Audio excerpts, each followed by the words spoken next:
রাজিকুজ্জামান রতন, আমি আপনার কাছে শুনতে চাই যে আপনি আসলে কি মনে করছেন এর প্রভাব বাংলাদেশের উপর বিশেষত কীরকম পড়তে পারে? ধন্যবাদ। বাংলাদেশের উপর এর প্রভাবটা প্রধানত মনস্তাত্ত্বিক, অর্থনৈতিক, রাজনৈতিক এবং সামরিক চারদিক থেকে পড়বে। মনস্তাত্ত্বিক কিভাবে? মনস্তাত্ত্বিক মানে মানুষের মনের আবেগে একটা ধাক্কা লেগেছে।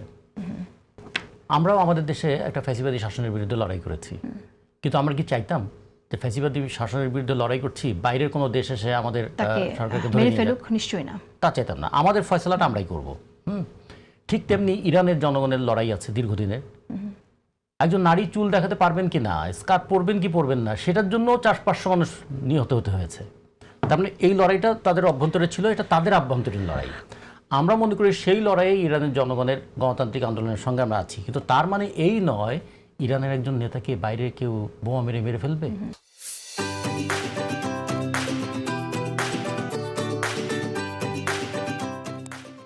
একটা দেশের জনগণ ডিসাইড করবে তারা কোন ধরনের শাসন ব্যবস্থা চায়, তারা কোন ধরনের শাসন ব্যবস্থার বিরুদ্ধে লড়াই করবে। সেই ক্ষেত্রে আমেরিকান এই যে আক্রমণ, এই আক্রমণটাকে আমরা আকস্মিক মনে করি, কিন্তু এটাকে অপ্রত্যাশিত মনে করি না। অপ্রত্যাশিত মনে করি না এই কারণে, দেখুন ইরানের স্ট্র্যাটেজিক পয়েন্টটা কি, আমেরিকার আক্রমণ করার উদ্দেশ্যটা কি। ভেনেজুয়েলাতে আমেরিকার আক্রমণ করার লক্ষ্যটা কী ছিল? ভেনেজুয়েলা কি সামরিক শক্তির দিক থেকে আমেরিকাকে কন্টেস্ট করার মতো কোনো শক্তি ছিল? ভেনেজুয়েলার বিপদ ছিল, ভেনেজুয়েলার অপরাধ হলো তার মাটির নিচে তেল। পৃথিবীর বৃহত্তম তেলের ভাণ্ডার ভেনেজুয়েলা। ভেনেজুয়েলার সবচেয়ে বড় অপরাধ হচ্ছে তার মাটির নিচে সোনা আছে, সেই সোনা পৃথিবীতে প্রায় দ্বিতীয় বৃহত্তম সোনার ভাণ্ডার। ভেনেজুয়েলার আর একটা অপরাধ হচ্ছে তার মাটির নিচে যে সম্পদ আছে, যেটা আজকের গোটা দুনিয়াকে পরিচালিত করছে। আমরা যদি বলি ডিজিটাল ডিভাইস, যা তার সমস্ত চিপস তৈরি হয় যে কোলাটন, সেটা তার এখানে আছে। ফলে সেটা তার নিতে হবে। এটা হলো স্ন্যাচ করার জন্য, এটা লুণ্ঠন করার জন্য।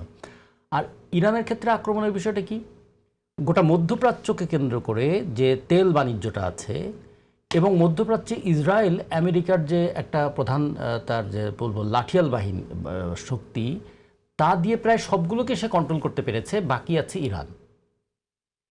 ইরানের সঙ্গে কিন্তু অন্য দেশগুলো একটু পার্থক্য আছে। ইরান দেশটা প্রায় 16 লক্ষ বর্গ কিলোমিটারের, জনসংখ্যা 9 কোটি, কিন্তু ইরানের ঐতিহ্য হচ্ছে অনেক দিনের, 4,000-4,500 বছরের ঐতিহ্য। এমনকি তাদের বলবো যে একটা ভাষাগত, সাহিত্য, দর্শন, চিন্তা, সমস্ত দিক থেকে তাদের কিন্তু একটা ন্যাশনাল প্রাইড আছে। এর সঙ্গে আছে তাদের একটা কৃষি নির্ভর অর্থনীতি হওয়ার কারণে তার নিজস্ব অর্থনৈতিক বেজ আছে। যেমন সৌদি আরবের খাবার বন্ধ হয়ে গেলে সৌদি আরব শেষ, কিন্তু ইরান কিন্তু তা হবে না। 3 নম্বর হচ্ছে বিরাট একটা শিক্ষিত জনগোষ্ঠী। চতুর্থত হচ্ছে পৃথিবীর 2য় বৃহত্তম গ্যাসের ভাণ্ডার আর 4র্থ বৃহত্তম তেলের ভাণ্ডার।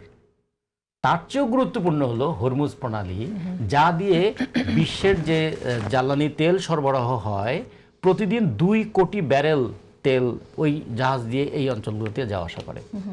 ফলে এই স্ট্র্যাটেজিক অবস্থান ইরানের, এবং এই যে হরমুজ প্রণালী যে তেল আসে তার বিরাট একটা অংশ কনজিউম করে চীন। অ্যান্ড চীন হচ্ছে আমেরিকার সবচেয়ে বড় কম্পিটিটর, এবং চীন হচ্ছে এতটা জ্বালানি নির্ভর যে সে তাকে এই হরমুজ প্রণালীটা ব্যবহার করতেই হবে।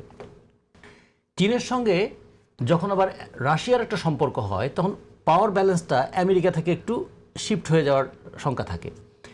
রাশিয়া আবার খেয়াল করে দেখুন, যখন সে ইউক্রেনের সঙ্গে যুদ্ধ করছে তখন সে ইরানের ড্রোন ব্যবহার করছে।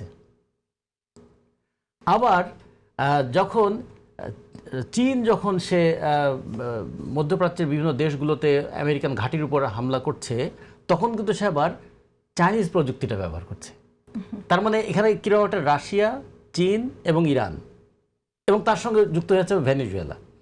সব মিলিয়ে আমেরিকার শেষ বলবো যে মধ্যপ্রাচ্যের দেশগুলোকে নিরঙ্কুশ আধিপত্যের মধ্যে রাখতে চাইলে, তাদেরকে সবচেয়ে বড় দমন করতে চাইলে, ইরানকে ক্রাশ করে দিতে পারলে, তাহলে কিন্তু আর কেউ থাকছে না যে মাথা উঁচু করে দাঁড়াবে। আর আমাদের বাংলাদেশের কথা যেটা বললেন, বাংলাদেশের প্রভাবটা পড়বে কি, বাংলাদেশের জ্বালানি তেল পুরোটাই তো আমরা আমদানি করি। ফলে হরমুজ প্রণালী দিয়ে যদি জাহাজ চলাচল বন্ধ হয়ে যায়, তাহলে আমাদের এখানে ওই জ্বালানি তেলের সরবরাহের উপর তার প্রভাব পড়বে। আমরা এলএনজি করি। আর সবচেয়ে বড় কথা, বাংলাদেশের একদল ব্যবসায়ী আছে, তারা ইভেন রোজার মাসে যখন সবাইকে বলে সংযম সাধন করেন, তখন তারা স্বয়ং জমের ভূমিকায় আবর্তিত হন এবং তারাই সবচেয়ে বেশি দাম বাড়ান। ইরানের সঙ্গে আমেরিকার যুদ্ধ হতে না হতে কারণ বাজারে দাম বেড়ে গেছে। এখনো কিন্তু ওই যুদ্ধের ফলে যে আমদানি পণ্য সেটা বাংলাদেশে আসে নাই, কিন্তু তার আগেই কিন্তু দামটা তারা বাড়িয়ে দিয়েছেন। ফলে এটার যে একদিকে বিপদ আছে আর একদিকে আরোপিত সংকট আছে। ফলে বাংলাদেশের জনগণ এই যুদ্ধের জন্য কিন্তু খুব সাফার করবে, মনস্তাত্ত্বিকভাবে সাফার করবে, যেহেতু তারা মনে করছে যে একটা স্বাধীন দেশের উপর হামলা কোন করছে। দিকে যেতে পারে বলে মনে হয়? আমরা তো দেখছি যে ইসরায়েলের সাথে একটা যুদ্ধ লেগেই গেল, ইরানের সাথে, কিন্তু এটা এর বেশি আরো কত দূর যেতে পারে বলে মনে হয় আপনার? ইরানের সঙ্গে অন্য দেশগুলোর পার্থক্য কি? ইরান একটা স্বাধীন চেতা দেশ, আবার তার একটা সক্ষম দেশ। স্বাধীন চেতার সঙ্গে সক্ষমতা লাগবে, যেমন আফগানিস্তান স্বাধীন চেতার দেশ, সক্ষমতা নাই। কিন্তু ইরানের আবার স্বাধীন চেতা এবং সক্ষম, টেকনোলজিক্যালি, ইন্টেলেকচুয়ালি, এডুকেশনাল তার বিয়েটা আছে, তার সঙ্গে তার যুদ্ধ চালানোর মতন একটা সক্ষমতা আছে দীর্ঘদিনের।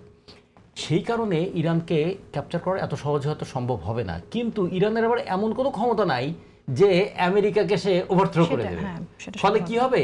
এটা ওই রাশিয়া ইউক্রেন যেমন প্রায় 4 বছর ধরে যুদ্ধ চলছে, ইরানকে কেন্দ্র করে এরকম হয়তো এই যুদ্ধটা দীর্ঘস্থায়ী হতে পারে। দীর্ঘস্থায়ী যদি হয়, কিন্তু যদি আবার এটা তখন আবার অন্য বিষয় আসবে, যেহেতু হরমুজ প্লনের যদি আক্রান্ত হয় তখন অন্যান্যরা তারা চাইবে খুব দ্রুত আবার এটাকে সেটেলমেন্টে নিয়ে আসার জন্য।